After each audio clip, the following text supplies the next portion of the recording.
Hello friends, welcome to my YouTube channel teach to learn. आज हम बात करने वाले हैं टोटल इंटरनल रिफ्लेक्शन के बारे में, जिसके अंदर हम देखेंगे कि टोटल इंटरनल रिफ्लेक्शन किसे कहते हैं, इसकी डेफिनेशन को समझेंगे और ये जानेंगे क्रिटिकल एंगल क्या होता है, क्या क्या कंडीशन होती हैं टोटल इंटरनल रिफ्लेक्शन के लिए। और इस टॉपिक को अच्छे से समझने के लिए आप इस पूरी वीडियो को लास्ट तक देखें, ताकि आपको कोई भी डाउट रह ना जाए इस टॉपिक को लेकर। तो शुरू करते हैं हम टोटल इंटरनल रिफ्लेक्शन। सबसे पहले हम देखते हैं इसकी डेफिनेशन। किसकी डेफिनेशन है क्या? ये है हमारे पास इसकी डेफिनेशन। ये क्या है? It is the phenomena of bending of light into same denser medium. ये क्या है? फिनोमिना है जिसके अकॉर्डिंग क्या होती है, लाइट बेंड होती है। सेम डेंसर मीडियम में ही लाइट बेंड कर जाती है। और लाइट बेंड कब करती है? जब when it travel from denser to rare medium. जब लाइट डेंसर मीडियम से रेयर मीडियम में ट्रेवल करे और वो सेम मीडियम में ही बेंड हो जाए, तो उसे हम कहेंगे रिफ्लेक्शन, टोटल इंटरनल रिफ्लेक्शन। और तब क्या होना चाहिए? At an angle of incidence greater than critical angle. तो जो इंसिडेंस एंगल है वो क्या होना चाहिए? क्रिटिकल एंगल से ज़्यादा होना चाहिए। अब आप सब ये सोचेंगे क्रिटिकल एंगल क्या होता है। सबसे पहले हम क्रिटिकल एंगल की डेफिनेशन देख लेते हैं, फिर ये जो टोटल इंटरनल रिफ्लेक्शन है इसे अच्छे से समझते हैं थ्रू डायग्राम। अब आप देखें एक क्रिटिकल एंगल क्या है। क्रिटिकल एंगल इंसिडेंस एंगल को ही कहते हैं। कब? जब एंगल ऑफ रिफ्रैक्शन क्या होता है, 90 डिग्री होता है। तो उस टाइम जो एंगल ऑफ इंसिडेंस होगा तो उसे हम क्या कहेंगे? Critical angle.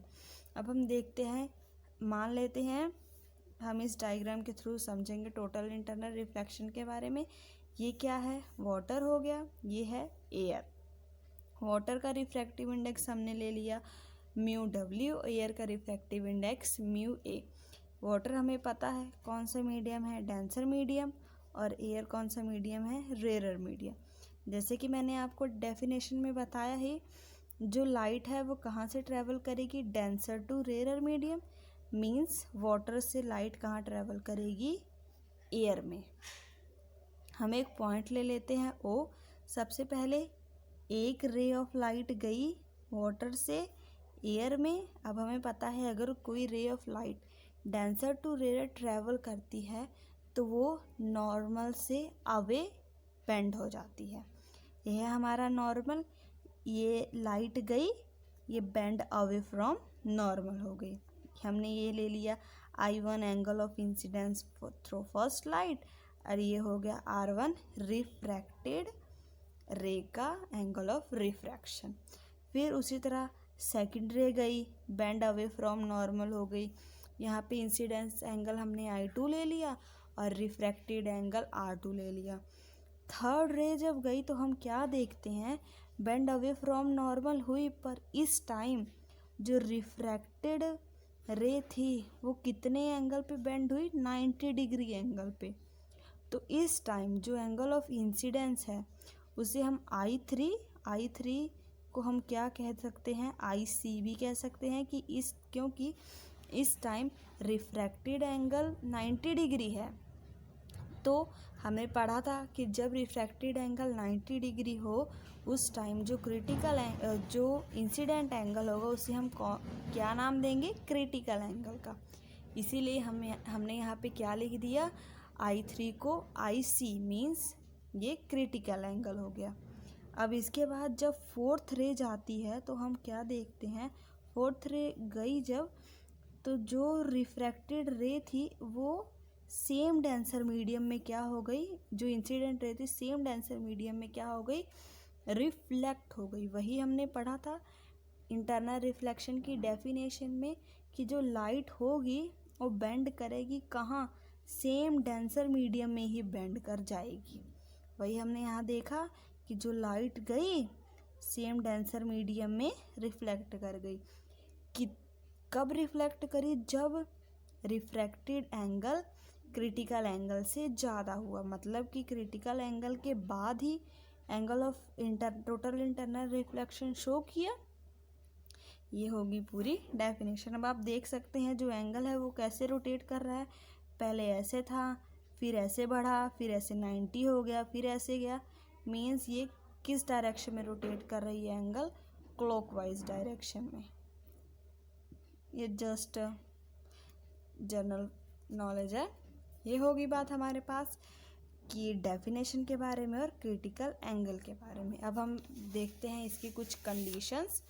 Total internal reflection की कुछ कंडीशंस भी हैं, जिसमें फर्स्ट कंडीशन क्या है कि जो इंसिडेंट रे है वो कहाँ से कहाँ तक ट्रैवल करे? Denser medium to rare medium ही ट्रैवल करनी चाहिए। अब यहाँ देखिए टोटल इंटरनल रिफ्लेक्शन हुई है, कब हुई है? जब ray denser to rare medium travel कर रही है। अगर हम ये सोचे रेयर टू डेंसर मीडियम रे अगर ट्रैवल करा दें तो टोटल इंटरनल रिफ्लेक्शन हो जाएगी? नहीं, ऐसा नहीं होगा।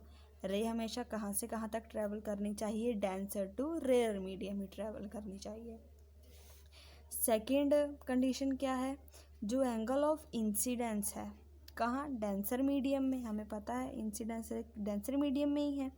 Eight a surface of separation of two media must be greater than the critical angle.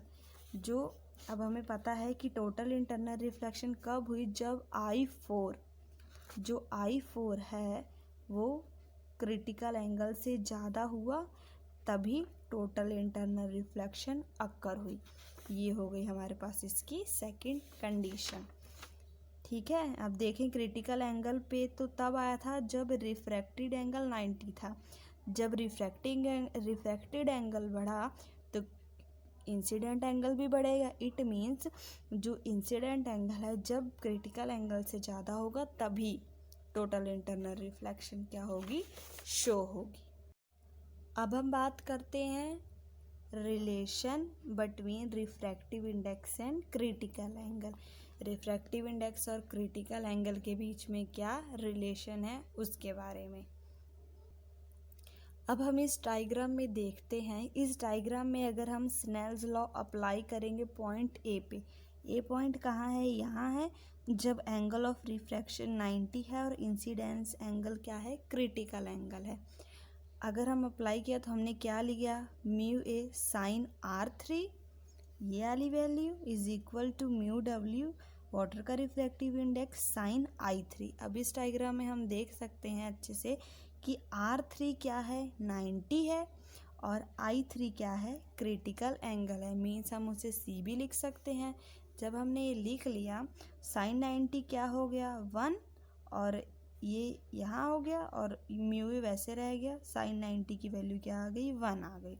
Mu W by mu A is equal to 1 by sine C, ये इधर जाके डिवाइड हो गया।